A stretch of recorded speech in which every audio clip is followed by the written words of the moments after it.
বহরমপুর যে কোনো দিকে যেতে পারে, এইটাই আমি বলছি। কিন্তু অধীরবাবু নিজেই বলে দিচ্ছেন আমি হারতে চলেছি। মোহাম্মদ সেলিমের ওই মুর্শিদাবাদ কেন্দ্রে তিনি যেখানে লড়ছেন, সেখানে তিনি লড়ছেন দ্বিতীয় না তৃতীয় ওই জায়গার মধ্যে। বিজেপির ভরাডুবি হবে, তার প্রধান কারণ হবে শুভেন্দু অধিকারী। এবং আমি আশ্চর্য হব না যদি 5 কি 6-এ আটকে যায় বিজেপি এখানে, এতেও আমি আশ্চর্য হব না। তৃণমূল কংগ্রেস 35 ক্রস করলেও আমি আশ্চর্য হব না। আর একটা জিনিসে আমি আশ্চর্য হব না, যে এই শোচনীয় ফলাফলের পরে বিজেপির, পুরনো বিজেপি এবং আরএসএস মিলে যদি শুভেন্দু বিদায় কাব্য লিখতে শুরু করে। ষষ্ঠ দফার ভোট ইতিমধ্যেই শেষ হয়েছে এবং 1 জুন সপ্তম দফার ভোট এবং 4 তারিখ রেজাল্ট রয়েছে, ভোটের রেজাল্ট। এই নিয়ে আজকে কথা বলবো তৃণমূলের মুখপাত্র জয়প্রকাশ মজুমদারের সঙ্গে। দাদা, ষষ্ঠ দফার ভোট ইতিমধ্যেই শেষ হয়েছে। প্রায় বলা যেতে পারে যে 33টি লোকসভা কেন্দ্রের ভোট ইতিমধ্যেই কমপ্লিট। তৃণমূলের দলের তরফ থেকে কত, মানে এই সংখ্যাটা কত রয়েছে দলের তরফ থেকে? দেখুন, দলের তরফ থেকে গতকাল অভিষেক বন্দ্যোপাধ্যায় একটা সংখ্যা বলেছেন, খুবই ন্যায্য সংখ্যা একটা বলেছেন। 33টার মধ্যে আমরা ইতিমধ্যে অন্তত 23টি আসনে জয়লাভ করব বলে আমরা মনে করছি অন্তত। আমি প্রথমে সেইটা ব্যাখ্যা যাওয়ার আগে, তার মানে শেষ পর্যন্ত কি দাঁড়াবে? শেষ দফায় 9টি লোকসভায় আছে ভোট, এবং 9টি লোকসভা আপনি যদি দেখেন, আমি সেইটা আগে বলে নিই আপনাদের। দমদম, বারাসাত, বসিরহাট, জয়নগর, যাদবপুর, কলকাতা উত্তর, কলকাতা দক্ষিণ, ডায়মন্ড হারবার, মথুরাপুর। এর মধ্যে 9-এ 9 হবে, এটা সবাই জানে। দক্ষিণবঙ্গের এই 9টি লোকসভাতে একটিতেও বিজেপি জয়ের মতন ন্যূনতম জায়গাতে নেই। তাহলে যদি 23 হয়, 23 আর 9-এ চোখের সামনে আমরা দেখতে পাচ্ছি 32টি অন্তত তৃণমূল কংগ্রেস এই লোকসভাতে সিট পাবেই। সেটা বেশি হতে পারে, কম হবে না। এবার আমি আগের যে 33টি হয়েছে আজ পর্যন্ত, এখন পর্যন্ত ষষ্ঠ দফা পর্যন্ত, তার একটুখানি বিশ্লেষণে আসি। দেখুন, প্রথম দফা এবং দ্বিতীয় দফার যে ভোট হয়েছে, তাতে 3 করে 6টি হয়েছে উত্তরবঙ্গে। কুচবিহার, জলপাইগুড়ি, আলিপুরদুয়ার প্রথম দফায়। তার মধ্যে যদি কোনো রকম একটুখানিও 50-50 হয়, সেটা হয়তো হতে পারে কুচবিহার, কিন্তু আলিপুরদুয়ার এবং জলপাইগুড়ি তৃণমূল কংগ্রেস জিতবেই। দ্বিতীয় 3টে, তাতেও আমরা অন্তত 2টো সিট জিতব। প্রথম যে 10টা, তার মধ্যে 7টা আমাদের আছে। কারণ আপনারা জানেন মালদায় একটা, যেটা মালদা দক্ষিণ, সেটা নিয়ে ত্রিমুখী লড়াই। যে 3 জন আছে তাতে ডালুদার সিট ওটা, ওখানে গনি খান চৌধুরীদের বাড়ি, সেই হিসেবে ওখানে ডালুদার ছেলে ঈশা খান দাঁড়িয়েছে। আর অন্যদিকে আছেন বিজেপির যে ক্যান্ডিডেট, অনেকে তাকে ওখানে নির্ভয়া দিদি বলে ডাকে, তারও ওখানে একটা গুরুত্বপূর্ণ জায়গা আছে, অনস্বীকার্য, গতবার অল্প ভোটে হেরেছিল। তাছাড়া তৃণমূল কংগ্রেসের একজন উদীয়মান, শিক্ষিত, বহুল জনপ্রিয় নেতা দাঁড়িয়েছে, রেহান। তো এই 3 জনেরই ভোটের পার্সেন্টেজ খুব কাছাকাছি থাকার কথা। তাই জন্যে দক্ষিণটা আমরা এখনই বলছি না, উত্তর আমরা জিতবো, মালদা উত্তর, মুর্শিদাবাদের তো সবকটা জিতবই। সুতরাং প্রথম 3 দফায় 10টি যেটা ইলেকশন হয়েছে, তার মধ্যে অন্তত 7টা তৃণমূল কংগ্রেস জিতবে। চতুর্থ এবং পঞ্চম যেটা হয়েছে, সেটাতে হয়েছে আপনার যে পরিসংখ্যান আমরা পেয়েছি, এবং ষষ্ঠ মানে 33-এর আগে 25 পর্যন্ত বলছি, 25-এ আমরা দেখেছি যে অন্তত 18টা সিট আমরা জিতছি। দাদা, বহরমপুর আমরা এখনও 50-50 রেখেছি। তবে অধীরবাবুর বডি ল্যাঙ্গুয়েজে মনে হচ্ছে অধীরবাবু নিজেই বুঝতে পেরেছেন যে উনি হেরে যাচ্ছেন। আমরা তো ওই রকমভাবে আগে থেকেই বলে দেবো না। এখন যখন আপনাদের সঙ্গে কথা বলছি, বহরমপুর যে কোনো দিকে যেতে পারে এটাই আমি বলছি, কিন্তু অধীরবাবু নিজেই বলে দিচ্ছেন আমি হারতে চলেছি, এই আমার শেষ ইলেকশন, আমি জানি না কি হবে, ইত্যাদি ইত্যাদি। মমতা বন্দ্যোপাধ্যায় আমার রাজনৈতিক জীবন শেষ করে দিলেন, এটা হচ্ছে কোট আনকোট অধীরবাবুর কথা। তার থেকেই মনে হচ্ছে অধীরবাবু ওখানে পাবেন না। সব থেকে দুরবস্থা হবে কার জানেন এর মধ্যে, যেহেতু অধীরবাবু জিজ্ঞেস করলেন, সেটা যে মোহাম্মদ সেলিম। মোহাম্মদ সেলিমের ওই মুর্শিদাবাদ কেন্দ্রে তিনি যেখানে লড়ছেন, সেখানে তিনি লড়ছেন দ্বিতীয় না তৃতীয়, ওই জায়গার মধ্যে দ্বিতীয় হবেন না তৃতীয় হবেন, তার জন্য মোহাম্মদ সেলিম লড়ছেন। দুরবস্থা আছে, খুব খারাপ অবস্থা। এমনিতেই সিপিএমের চারিদিকে খুব খারাপ অবস্থা। সিপিএম নিজেরা বলতো আমরা সর্বহারার দল, এখন নিজেরাই সর্বহারা হয়ে গেছে, জনগণ হারা একটা পার্টি। দাদা, আপনি বললেন 32টা সিট এবার তৃণমূল পেতে চলেছে, কিন্তু বিজেপির তরফ থেকে বলা হচ্ছে 35টা সিট। সিট তো মাত্র 42টা, 35, 32 এরকম কি করছেন আপনারা? না দেখুন, আমি কয়েকটা কথা বলি এই প্রসঙ্গে। একটা জিনিস না বললেই নয়, বাংলার রাজনীতিটা কে বোঝেন সব থেকে ভালো? আপনারা বলুন, যে কোনো লোককে জিজ্ঞেস করবেন বাংলার রাজনীতি, ভারতের রাজনীতি আমি ছেড়ে দিচ্ছি, বাংলার রাজনীতি, বাংলার মানুষ, বাংলার জনগণ, বাংলার পালস সব থেকে ভালো কে বোঝেন? মমতা বন্দ্যোপাধ্যায়। তার থেকে উপরে তো আর কেউ নেই। নরেন্দ্র মোদী ওখান থেকে এসে বাংলার রাজনীতি বুঝবেন আর শুভেন্দুর চোখ দিয়ে দেখবেন।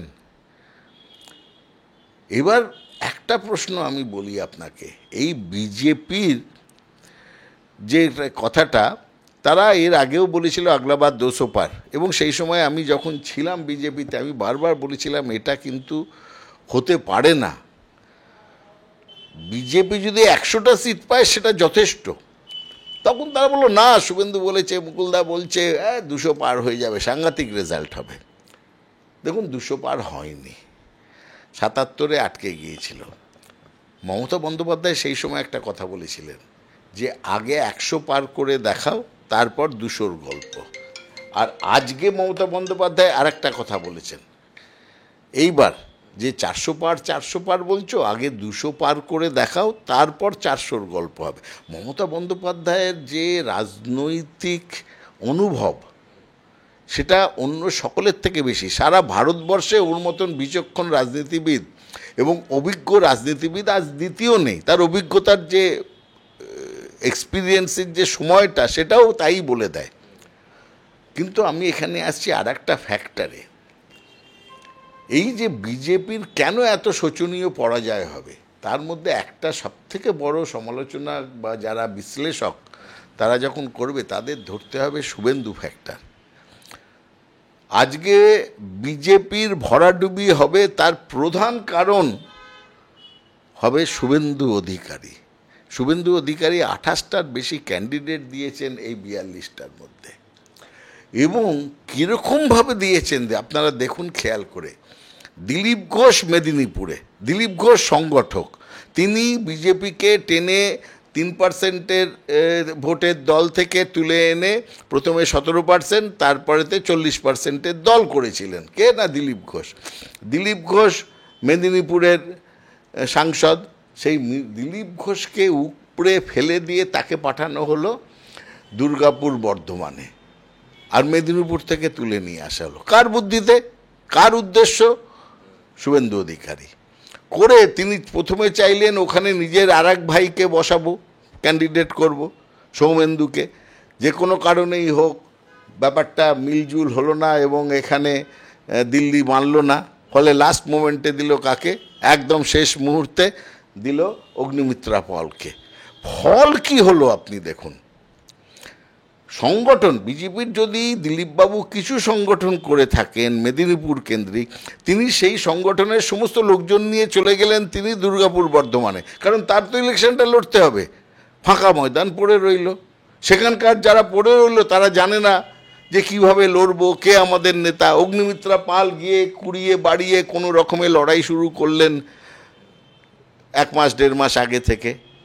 ফলে এই শুভেন্দুর বুদ্ধিতে গিয়ে বিজেপি মেদিনীপুরও হারালো, আর বর্ধমান দুর্গাপুর যেটা ছিল এস আলুওয়ালিয়ার সিট, জেতা সিট, সেটাও হারালো। দেখুন কিভাবে সে ভেতরে নিজের প্রতিপত্তি বসাতে গিয়ে, এস্টাবলিশ করতে গিয়ে দলের সমূহ ক্ষতি করলেন। এক কাজ করেছেন দেখুন রায়গঞ্জে দেবশ্রী চৌধুরী জেতা ক্যান্ডিডেট, মন্ত্রীও ছিলেন, তার পরিচিতি নিয়ে নতুন করে চেনাতে হবে না। সেইখানে তিনি একটা অখ্যাতনামা, দেবশ্রীকে চেঞ্জ করে বললেন খুব ভালো সিট দিচ্ছি তোমার বাড়ির কাছে, সাউথ ক্যালকাটা। সাউথ ক্যালকাটায় কোনোদিন কেউ ভাবতে পারে যে দেবশ্রী এসে জিততে পারবে এখানে? মমতা বন্দ্যোপাধ্যায়ের বাড়ি যেখানে। এই হচ্ছে বদমাইশি বুদ্ধি। দেবশ্রীকে দিয়ে দিল সাউথ ক্যালকাটা, আর রায়গঞ্জে নিয়ে আসলো এমন একজন লোককে কেউ তার নাম জানে না, আপনারাও বলতে পারবেন না নাম সবাই ভুলে যায়। সে কালিয়াগঞ্জের 2 বছরের জন্য ছোট্ট মিউনিসিপ্যালিটি, সেই মিউনিসিপ্যালিটির চেয়ারম্যান ছিল, তাকে দিল। চেয়ারম্যান ছিল কোন দলের হয়ে? তৃণমূল কংগ্রেসের হয়ে। সে যদি বলে চেয়ারম্যান হিসেবে আমি ভালো কাজ করেছি, কৃতিত্ব যাবে তৃণমূল কংগ্রেসে। তাকে দিল, সে নাকি 1 বছর আগে জয়েন করেছে বিজেপিতে, তাকে দিল রায়গঞ্জের মতন একটা সেন্সিটিভ, প্রিয়রঞ্জন দাস মুন্সি যেখানে ছিলেন সে। এই জিনিসগুলো দেখে বোঝা যাচ্ছে যে বিজেপির শোচনীয় পরাজয় হলে এই রাজ্যে, এবং আমি আশ্চর্য হব না যদি 5 কি 6-এ আটকে যায় বিজেপি এখানে, এতেও আমি আশ্চর্য হব না। তৃণমূল কংগ্রেস 35 ক্রস করলেও আমি আশ্চর্য হব না। আর একটা জিনিসে আমি আশ্চর্য হব না, যে এই শোচনীয় ফলাফলের পরে বিজেপির, পুরনো বিজেপি এবং আরএসএস মিলে যদি শুভেন্দু বিদায় কাব্য লিখতে শুরু করে, তাতেও আমি আশ্চর্য হব না। দাদা, আপনি মেদিনীপুরের কথা বললেন, শুভেন্দুর কথা বললেন, তাহলে মেদিনীপুর, পূর্ব মেদিনীপুরের 2 কেন্দ্র, কাঁথি লোকসভা, তমলুক লোকসভা, সেই 2 কেন্দ্র থেকেও কি আপনারা পাচ্ছেন, মানে সিট পাচ্ছেন, নাকি অধিকারীগড় থেকে শূন্য হাতে ফিরবেন? আমরা কাঁথি জেতার ব্যাপারে খুবই একটা আশাবাদী। আমরা মনে করি কাঁথি আমরা জিতব। তমলুকের ব্যাপারে একটা এক্স ফ্যাক্টর কাজ করছে, সেটা হচ্ছে তমলুকে যিনি দাঁড়িয়েছেন, আমাদের খুবই যোগ্য প্রার্থী আছে দেবাংশু, কিন্তু ওদিকে যে দাঁড়িয়েছেন অভিজিৎ গাঙ্গুলি, তার সম্বন্ধে সংবাদ মাধ্যম এবং অন্য বিশিষ্ট জনরা একটা মিথ তৈরি করেছে, এবং সেইখানে সাইলেন্ট ভোটার এই মিথটাতে কতখানি প্রভাবিত হবে এটা একটা বিষয় আছে। কিন্তু ভোটের দিন যেভাবে অভিজিৎ গঙ্গোপাধ্যায় একটা দুর্বিনীতভাবে অসহায় বোধ দেখাচ্ছিলেন, তার বডি ল্যাঙ্গুয়েজে প্রকাশ পাচ্ছিল যে তিনি কোনো থই পাচ্ছেন না, এই ব্যাপারটা দেখে আমার মনে হচ্ছে হয়তো তমলুকও আমরা পেতে পারি। কিন্তু এই জায়গাটাতে আমরা জোর দিয়ে বলবো না আমি এখনই, যে তমলুকটাকে আমি এখনও 50-50 রাখবো। আমাদের খুব আশা দেবাংশু এইটা যা লড়েছে, দেবাংশু এটা বার করে নেবে। কিন্তু কাঁথি সম্বন্ধে বলতে পারি কাঁথি আমরা পেয়ে যাব। শুনলাম আমরা জয়প্রকাশদার কথা। জয়প্রকাশদা বলছেন যে 4 জুন বেলা 3টে নাগাদ হয়তো আমরা তখন ফলাফল পেয়ে যাব, এবং তৃণমূলের তরফ থেকে 32টা সিট পেতে চলেছে তৃণমূল। এটা সত্যি সময়ের অপেক্ষা। ক্যামেরায় গৌতমের সঙ্গে সুমন, চ্যানেল হিন্দুস্তান। বিভিন্ন বিষয়ে ভিডিও পেতে চ্যানেল হিন্দুস্তানের ইউটিউব চ্যানেল সাবস্ক্রাইব করুন www.youtube.com/channelhindustan।